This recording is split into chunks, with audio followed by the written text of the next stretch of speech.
Сәлеметсіңдер ме, оқушылар? Бүгінгі сабағымызды бастаймыз. Әдебиет оқулықтарыңыз бен дәптерлеріңізді ашып, күннің жадымен тақырыпты жазыңыздар. Бүгін Ыбырай Алтынсарин Атымтай Жомарт әңгімесінің екінші сабағы. Бүгінгі сабағымыздың оқу мақсаты әдеби шығармадағы екі нәрсені салыстыра суреттеулер мен қарама-қарсы суреттеулерді табу.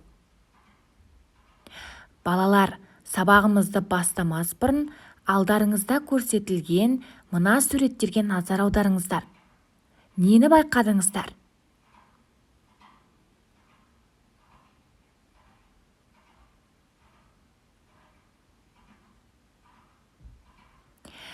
Иә, бұл суреттерден адам бойындағы түрлі қасиеттерді, мейірімділік, қанағат ету, өзгелерге қайырымдылық көрсету, қол ұшын беру, сыпайылық, еңбек ету сияқты адамгершілік қасиеттерді көріп отырмыз. Ендеше осындай адамгершілік қасиеттердің жарқын үлгісі бола алатын қазақтың ең алғашқы ұстазы, қазақ балаларына арнап ең алғашқы болып оқулық жазған және ең алғашқы мектепті ашқан, мұғалімдер дайындайтын мектепті ашқан Ыбырай Алтынсариннің әңгімелері болмақ. Ыбырай Алтынсариннің Қыпшақ Сейітқұл, Атымтай Жомарт атты әңгімелерімен біз өткен сабақтарда танысқан болатынбыз. Бұл әңгімелерде өзінің халқын егін егіп, еңбек ету арқылы байлыққа жетелеген Қыпшақ Сейітқұл сияқты кейіпкермен және де қанша бай, дәулетті болса да, қарапайым адамдарша еңбек етіп, қарапайым киініп, өзгелерге өз байлығымен бөліскен жомарт адам Атымтай Жомарт сияқты кейіпкерлермен таныстық.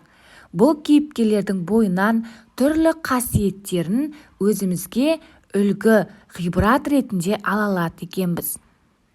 Өткен сабақта өткен Атымтай Жомарт әңгімесінде өзі қанша жерден бай болса да, дәулетті болса да, қарапайым адамдарша еңбек етіп, дәл асыл киім, әдемі аттың орнына қарапайым киініп өмір сүрген Атымтай Жомарттың өзгелерге жауап қатқан 4 түрлі себебін білеміз, иә?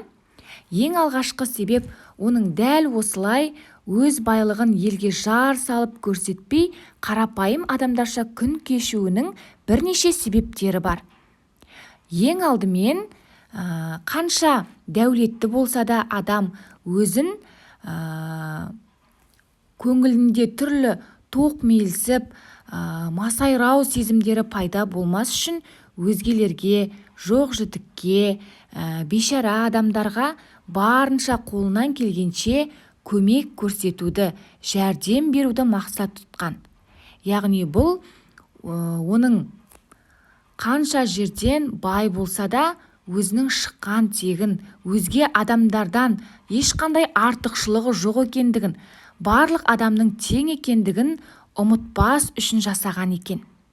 Екінші себеп, дәл осындай бай бола тұрса да, еңбек ету арқылы өзгелерге үлгі болатынын айтады. Және үшінші себеп, кез келген қанша жерден дәулет бола тұрса да, маңдай термен тапқан нан әр қашан адам бойына жұғымды болмақ. Және төртінші себеп, Алланың алдында, Құдай тағаланың алдында оның берген дәулетін тек қана өзі ішіп жеп пайдаланбай, керісінше оны Алланың жаратқан өзге де пенделерімен бөлісу арқылы Алланың разылығын алу. Сол арқылы өз несібесін молайту деп біледі екен. Ендеше балалар, өте шағын әңгіме болса да, бұл әңгімеден біздің алар ғибратымыз өте мол екен. Атымтай Жомарт әңгімесімен өткен сабақта танысып шықтыңыздар. Егер естеріңізде болмаса, оқулықтарыңыздан тағы бір рет оқып қайталап шығыңыздар. Сіздерге берілетін алғашқы тапсырма мына сұрақтарға жауап жазыңыздар. Атымтай жомарт әңгімесінен қандай үлгі алуға болады? Әңгіме жанрының негізін салған кім? Және үшінші сұрақ, бүгінгінің Атымтай жомарттары деп кімдерді айта аласыңдар? Әр сұраққа жауап екі сөйлемнен артық болмасын. Бұл тапсырманың дескрипторы сұраққа жауап береді, ойын жүйелі құрайды және шығарманы бүгінгі күнмен байланыстыра алады. Екінші тапсырма. Жомарттық пен сараңдықтың мәнін ашыңдар. Яғни, мына ұяшықтарда салыстырмалы түрде берілген тапсырмаларды орындаңыздар. Екі бағанның бірінші жағында жомарттық туралы, екінші жағында сараңдық туралы жазасыздар.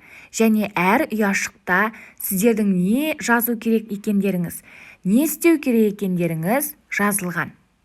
Жомарттық бағанасында жомарттықты бір сөзбен сипатта. Жомарттыққа қатысты мақал-мәтел жазыңдар. Жомарт адамның іс-әрекеттері қандай болады? Соны жазыңдар. Және жомарттығымен танылған қандай әдеби шығарманың кейіпкерлерін білесіңдер. Келесі бағана бұған керісінше сараңдық туралы. Сараңдықты бір сөзбен сипатта. Сараңдыққа қатысты мақал-мәтел жазыңдар. Сараң адамның іс-әрекеттері қандай болмақ?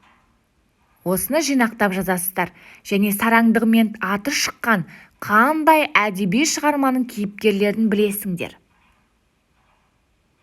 Ендеше балалар, сіздерге тапсырма орындауларыңызға сәттілік тілеймін. Тапсырмалардың барлығын аяқтағаннан кейін бүгінгі сабағымызға рефлексия жасайық. Сіздер үшін қай тапсырманы орындау оңай болды? Немесе қай тапсырманы орындау қиын болды? Ендеше балалар, бүгінгі сабағымыз аяқталды. Сау болыңыздар.